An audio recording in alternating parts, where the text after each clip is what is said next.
La pregunta es muy directa y muy fácil. ¿Se puede curar con la palabra? Sí. ¿Puede desarrollarlo? Por supuesto que sí.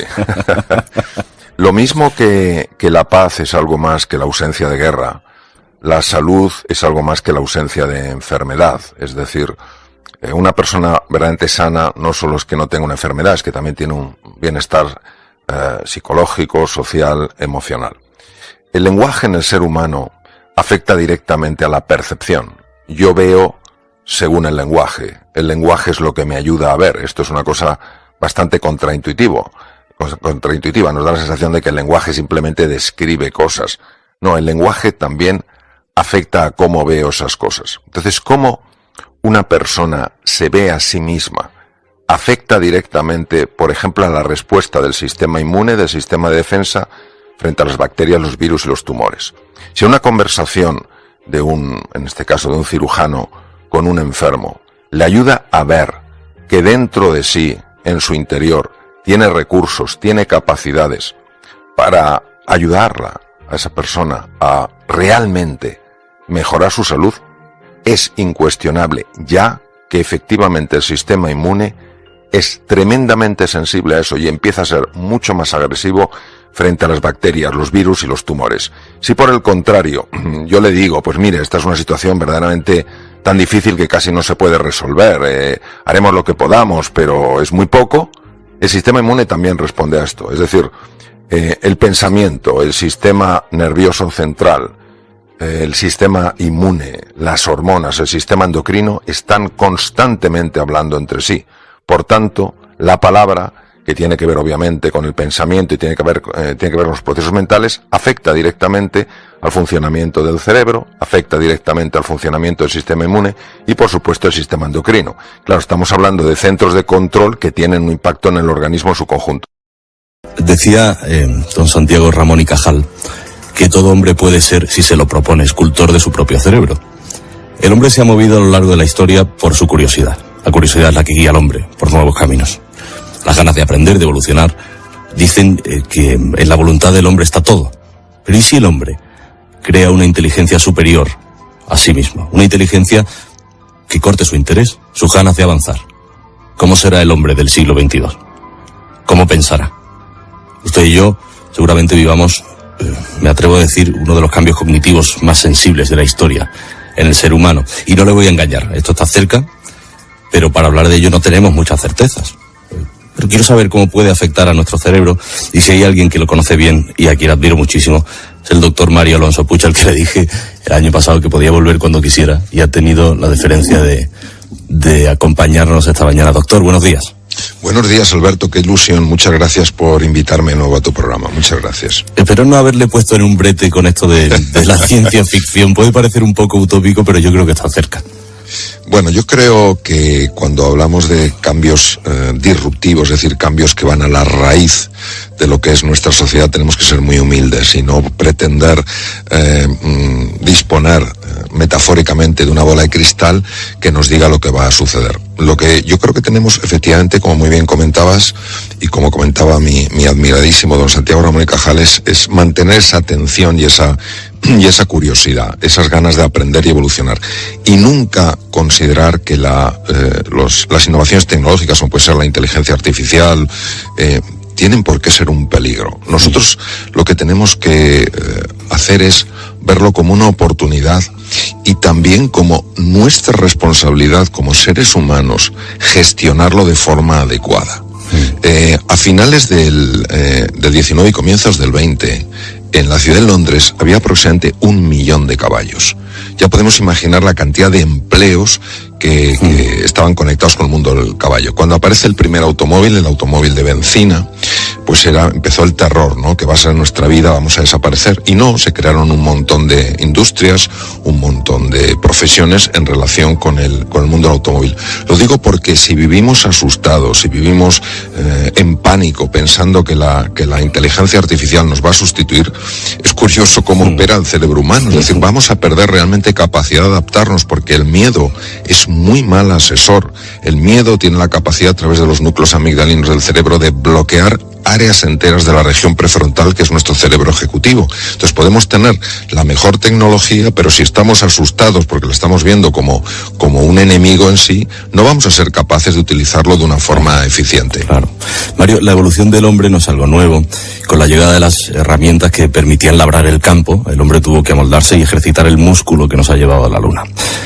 Pero parece que ahora hay herramientas que van a permitir que lo ejercitemos menos. ¿Cómo lo ves? Bueno, digamos que esta es la columna vertebral de este debate. Y tenemos que poner en valor la importancia de la atención en el ser humano. Hay algo que estamos observando, y yo creo que todo el mundo es muy consciente de esta situación, es la pérdida de atención. Cada vez hay más niños que se les diagnostica con síndrome de déficit de atención, cada vez hay más adultos que se les describe como un rasgo de déficit de atención, y esto es por dificultad a la hora de concentrarse. No, el ser humano, es verdad lo que decía don Santiago, yo no puedo poner ni una coma a lo que dijo don Santiago Ramón y Cajal.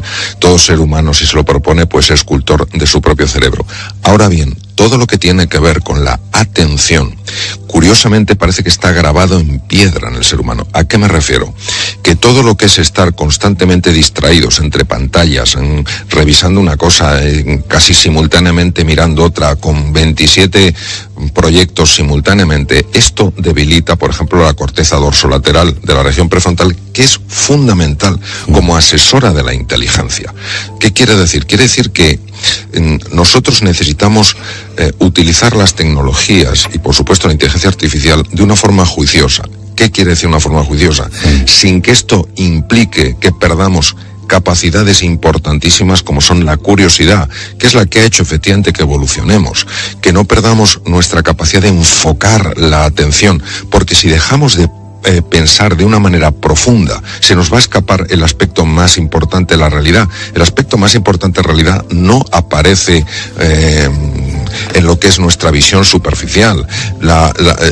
Lo más valioso del mar, de los océanos, no está en su superficie, está en su profundidad, en los tesoros. Por ejemplo, muchísimos de los medicamentos que se utilizan contra el cáncer, la quimioterapia, proceden de esponjas marinas. Es decir, todos sabemos los tesoros que hay en el mar. Si nosotros perdemos esa profundidad en la mirada, vamos a dejar de ver la realidad en mayúscula. Y eso es lo que tenemos que tener mucho cuidado con esto, no perder conexión entre nosotros, entre los seres humanos, no perder curiosidad y no perder capacidad de atención.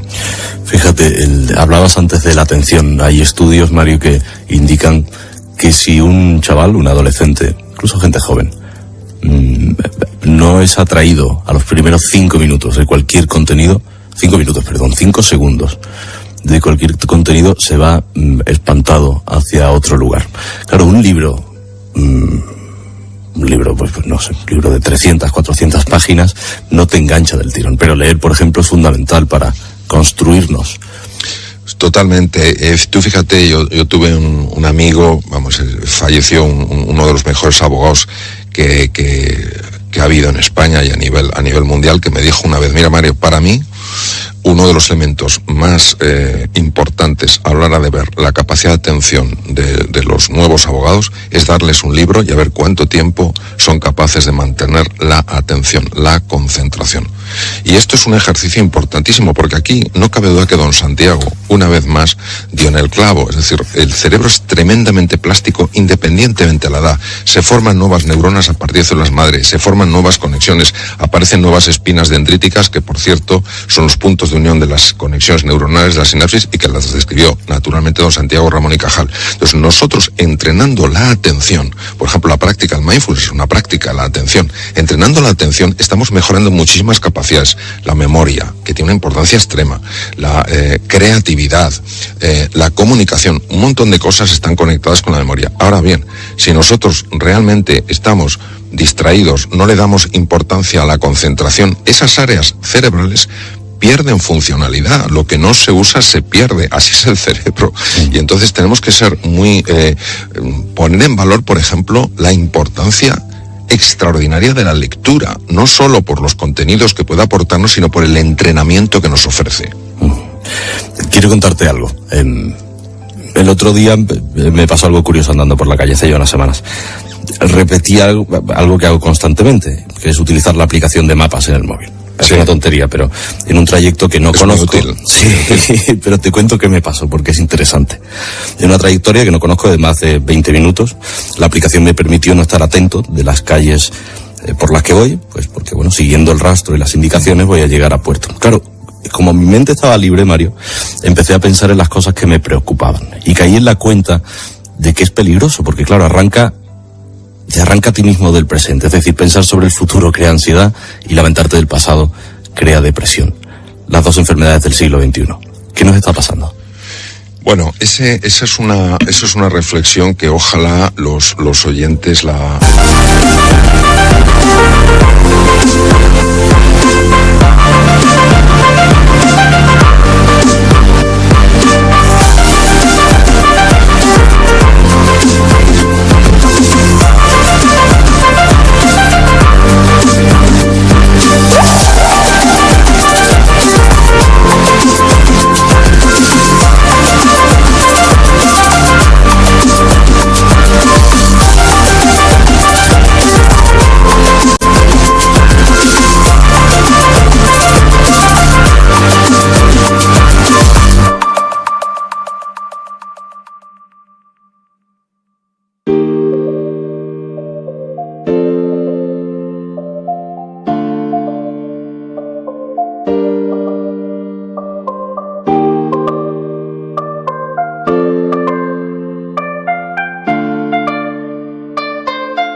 pongan en el valor que tiene.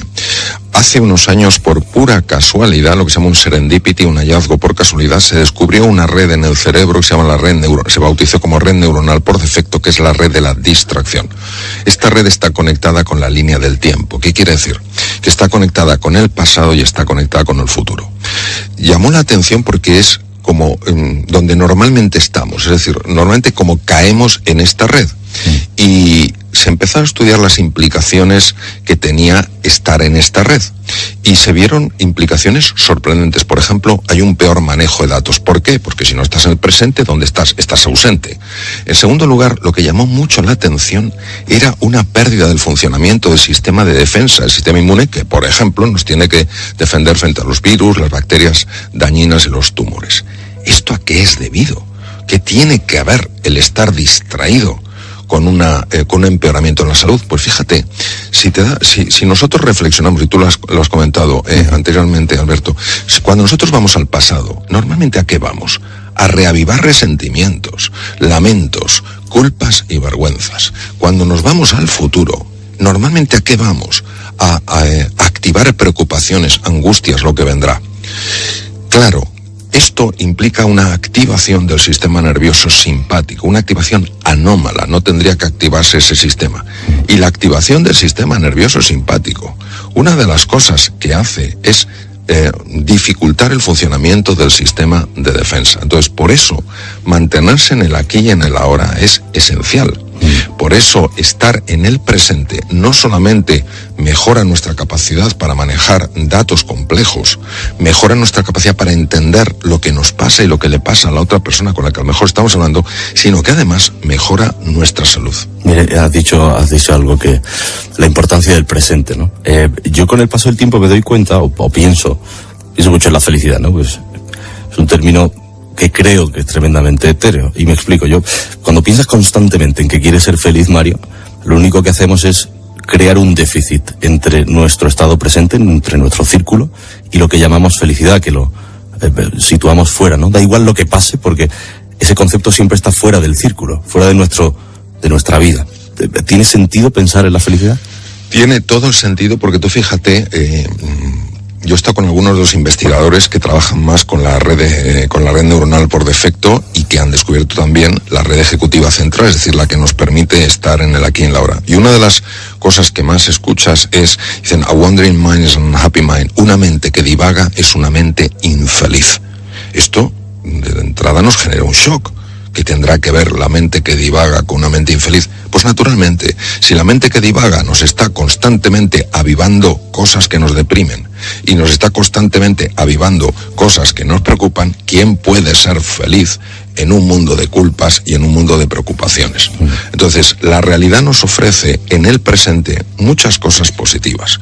Si nosotros estamos interponiendo el pasado sobre el presente, porque nos estamos trayendo el pasado al presente, ¿quién puede imaginarse un nuevo presente? Un presente lleno de posibilidades. Sencillamente visualizará un presente que es una pura repetición del pasado, pero fíjate, Alberto, de lo que hemos traído del pasado, que es lo negativo, porque hay un bias, una inclinación muy sorprendente para traerse lo negativo. ¿Y qué vamos a proyectar en el futuro? Pues el propio pasado. Por eso las personas dicen: yo soy así, siempre he sido así y siempre seré así. Craso error, porque el ser humano, por su naturaleza, es creativo, puede inventar una nueva realidad. Lo importante no es de dónde vienes, lo importante es a dónde vas. María, si hubiese una inteligencia lo suficientemente completa como para dar respuestas certeras a las preguntas más complejas y trascendentes que se hace y se ha hecho el hombre, ¿qué le preguntarías?